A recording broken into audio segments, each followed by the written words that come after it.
I said that. I'm nervous. But yeah, I might as well put it out there, right? We're talking, manifestation, right?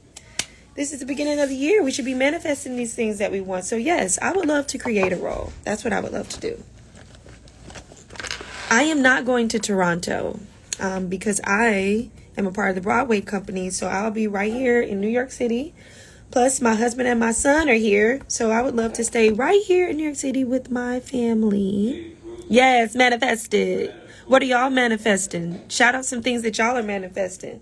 Let me go and put them in the atmosphere for you too. Lauren Boyd, everybody. Hi, Lauren. We miss you. We miss you so much. Lauren Boyd will be over next door to us in Bad Cinderella. So y'all make sure y'all go over there and see Lauren, okay? Let me look at this question thing. I didn't even know that this was here. The hardest part about being a Broadway actor. Oh my gosh. I don't like to use the word hard. I think let's say challenging, because challenges are things that you can get through, right? Those are obstacles that you can overcome. When something is hard, you just feel like you can never get over them. So the challenging thing about Broadway, there are a number of things. One thing is doing the same show, 8 times a week, right? Making it fresh, keeping it new, because you never know when it's somebody's first time seeing a Broadway show, seeing the show.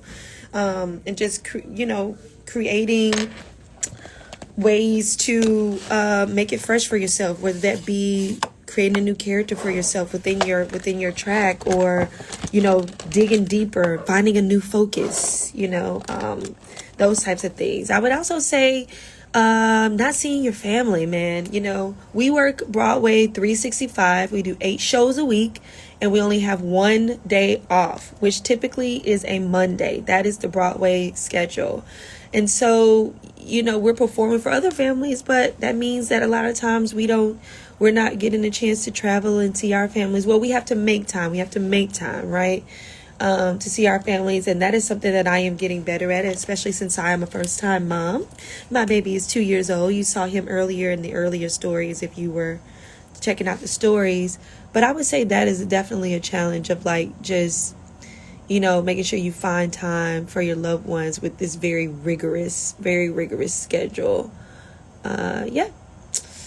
Let me see what else some people are asking. Mic placement. How do you get your mic to stay in the middle of your forehead? That's a good one.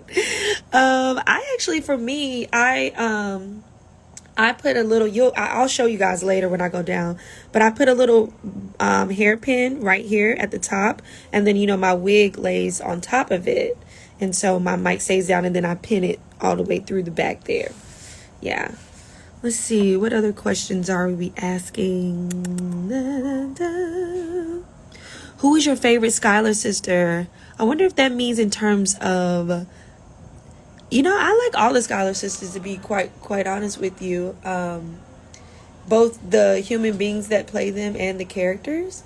I think that they are well-written characters. I'm always wondering what happens to Peggy later on in the show. I always wonder what happened in her life, because in our show that character becomes Mariah. But I love all the sisters. They're all really good women, really beautiful women, strong women, talented women, but just good human beings. Jenny Harney, Stephanie Park, Aubin Wise. They are just beautiful women at heart. Yeah, I love them all.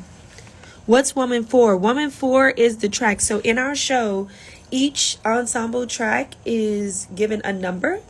So there's Woman 1, Woman 2, Woman 3, Woman 4 track. And then there's a Man 1, Man 2, Man 3, Man 4, Man 5, Man 6, Woman 5 track. And that is how we keep up with the tracking of who's playing what their particular track is doing in the show, where they're going. Each track has a particular number. Let's see. Have you met anyone in the original cast? Actually, fun story. I didn't open with the original cast, but I came in and say November of the first year. So I met all the original cast. I got to actually perform with them. And during that time, I actually was the Woman 3 track, which was originated by Ariana DeBose. And so I got to perform with all the original cast, and they are awesome people too. That was a really great time in my life. We went to the White House and met the Obamas. We met Prince, and so many cool people came in during that very first year. So yeah, I have met them. How long did it take you to learn the choreography? Oh my gosh. I honestly, low key want to say, if I go back to like the very first year I was here, which was like back in like, what is that? Don't get me to lying on what year that was, but the very first time during the first year of Hamilton on Broadway, I want to say I learned the whole show in 2 weeks, I think, I want to say. And maybe a little less than that, just because Steph Clemens was on my butt to get her done. And I actually was one of the first people to kind of replace or, do a medical leave for someone to be in for someone's medical leave. So in a way, I almost like to look at myself as like the guinea pig of how you would reteach the show without like a full cast, so to speak. And during that time, I actually was doing what we call double duty in the business, where you might be doing one show at night and learning another show during the day. So at night, I was doing American Dance Machine, which was kind of like a Broadway review of all of these fabulous triple threat Broadway numbers from, timeless classics in Broadway theater history. And then during the day, I was learning Hamilton the musical. So that was like a crazy time in my life to be doing that double duty-ism at that time. When did you start acting and performing? I started dancing when I was 3 years old, and back home in Atlanta, Georgia. And I went to a performing arts elementary school. And that's where I started acting. I went there when I was in the 3rd grade. Shanice Span was my acting teacher there, and she really made me fall in love with it. And then I went to high school. I went to the DeKalb School of the Arts in Georgia as well. And I got a bit more into chorus during that time, but I would say I didn't really start to train my voice until I got serious about musical theater. So I had to really play catch up. I had to do a lot of playing catch up, and shout out to Derek Rosenblatt, who is my voice teacher, and Doug Oberheimer is my vocal coach, for getting a sister right. Yeah, so that was my journey. Does the cast practice all the time? No, that is not a stupid question. The swings and covers actually practice every week, once and sometimes twice a week. And then we have a thing that we call Third Thursdays, where we do a once a month check-in sort of practice with the entire cast. So there is a lot of rehearsal actually. The show is frozen, but that doesn't mean you stop. Let me see what else we got. Any advice when auditioning for a musical for the first time in high school? Song and movement audition. Any advice? The first advice that I like to give people when they ask that question is, if you have the opportunity to choose what song you want to audition with, pick a song. Well, of course, obviously do your homework on what genre they want you to sing from. So what I mean by genre is it a classical musical theater piece?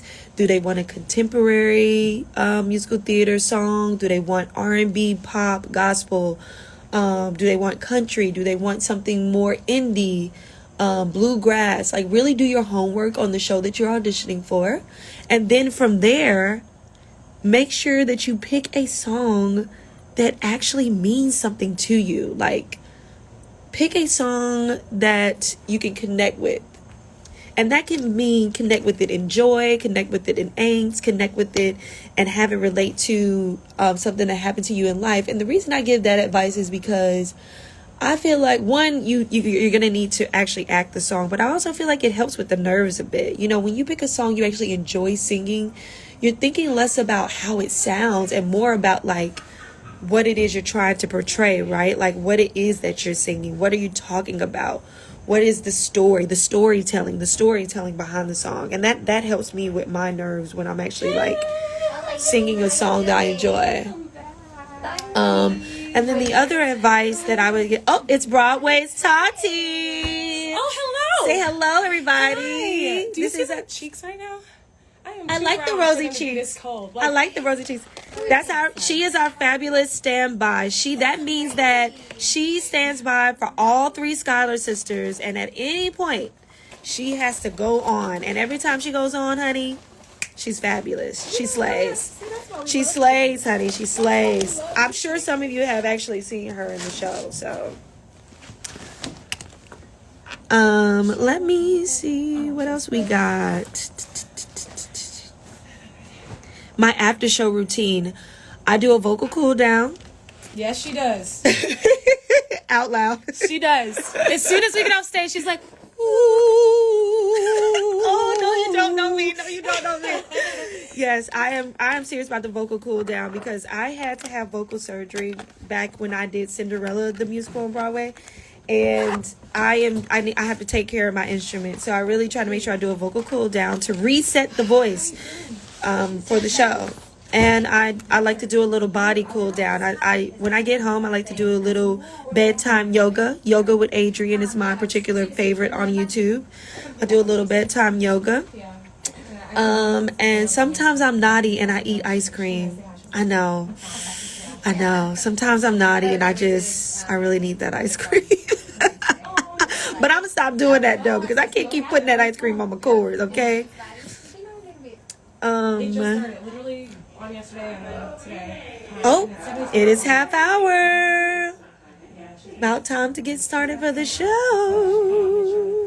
Did you ever get turned down from an audition? Yes. People, we get cut all the time. We get rejection all the time. That comes with the business, honestly. And it doesn't get easier. I'm going to be honest with you. It doesn't get easier, especially if it's something that you really want, but you do learn to persevere through it. I ask for feedback so that I can, fine tune my craft. And auditioning is a skill, right? So it takes time to get better at it. And you start to learn like what is going to be your audition style, what is going to be your strategy. And so you have to find grace with yourself as you're doing the audition. But for a little second, I'm going to hop off just so I can gather my things and go downstairs. And then I'm going to hop back on with you guys. Sound good? All right, I'll be back. How do you get off this thing?